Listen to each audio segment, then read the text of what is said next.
Welcome to Midlife Customs. In the last video, I introduced my new project, the 1953 F100 Fat Fender. Since then, I've done the Crown Vic front suspension, where I installed a 5.0 with a 4-link rear, and now I am moving on to metalwork. If you like working on cars and watching DIY videos, then you should hit the subscribe button because that is what I post on this channel. Please take a quick minute to read this disclaimer. I am not a professional, nor do I claim to be. In this video, I hit rock bottom, or rust bottom, or no bottom, whatever you want to call this. This is the bottom, this is the floor, or no floor, of the 53 F100, and it just kept getting worse. Even the doors are bad. And this is a shot, believe it or not, of the better door. The other side is worse than this.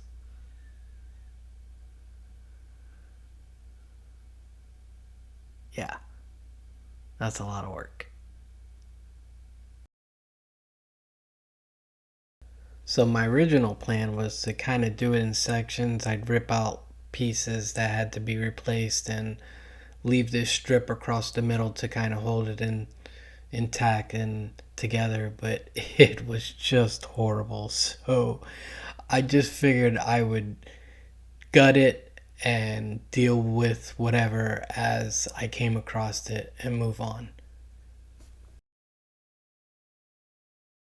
And you can see I did just that. I took just about all of it out, and there was this one strip here that I thought looked good at first, and then I just had to remove it. So I went ahead and took that out and got a piece of metal which I bent up and put in to kind of just to see how everything is, and I threw some of the floor pieces in to kind of mock it up and just start to see how like all the pieces would fit back together before I did anything permanent. So you can see here how it's all starting to fit together. After getting somewhat of an idea of how it would all start to go back together, I tacked in the piece of metal that I shaped to fit in what was there, and then I figured I'd start building off of that.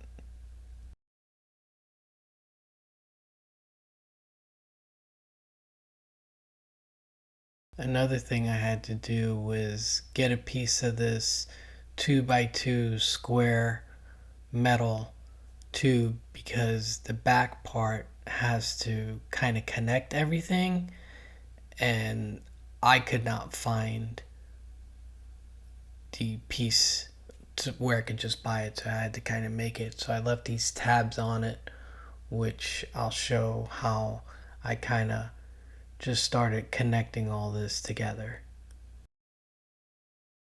You can see how it all starts to fit together to support each piece, and I'll show you how I came up with some of these brackets to tie all this in to kind of look like they had it factory.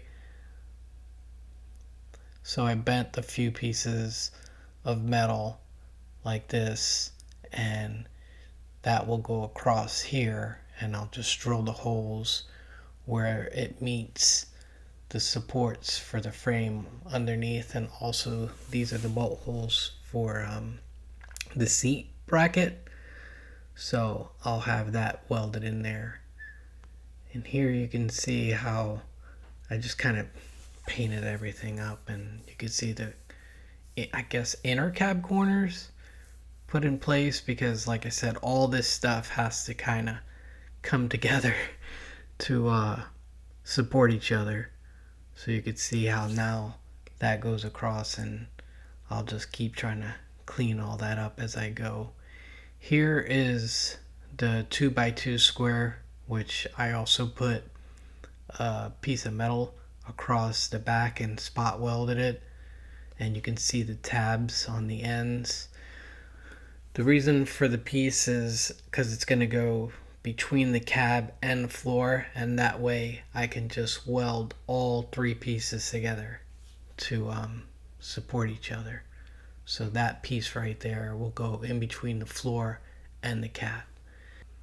And here you can see the little brackets I bent up. I have them held in with some Clecos for now so that I can drill out the holes where it goes down into the frame support, and also has the threaded parts for the seat bracket.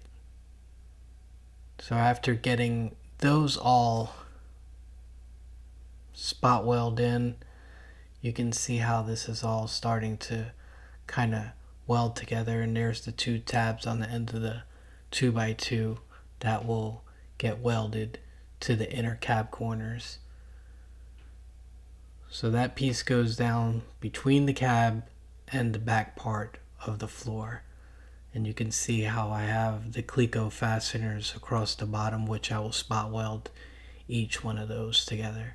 After that, I wanted to kind of mock up the driver's side of the front portion of the floor and just kind of keep building one section at a time, spot welding, not fully welding, spot welding, so that I can continue on. And then I did the same thing on the passenger side, and I put a piece of metal across with some vice grips just to hold in place and know that it was kind of straight. And I also broke a piece of metal so that I can finish off the firewall and start to connect it all together.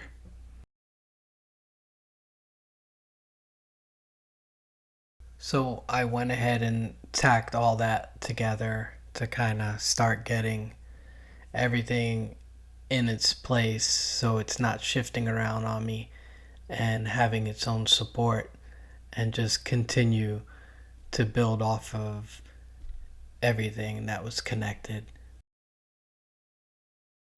Here's a shot of it kind of all tacked in and what it's gonna look like. Finally I can start seeing what the floor was supposed to look like. Even this guy came by and was like, man, this thing is taking forever. I can't stand it.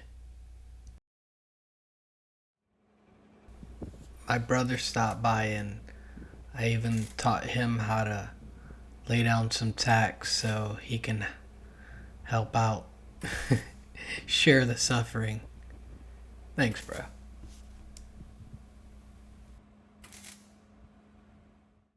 But hey, look at here. It's actually starting to look pretty good. I'm happy with the way it's coming out. So that's a that's a big chunk taken care of. And now for an update on my 67 F100. I purchased a Gen 2 Coyote with a 6R80 off of Marketplace, and I can't wait to get this done and back on the road. If you found this video helpful, please hit subscribe and leave a comment. And as always, thanks for watching.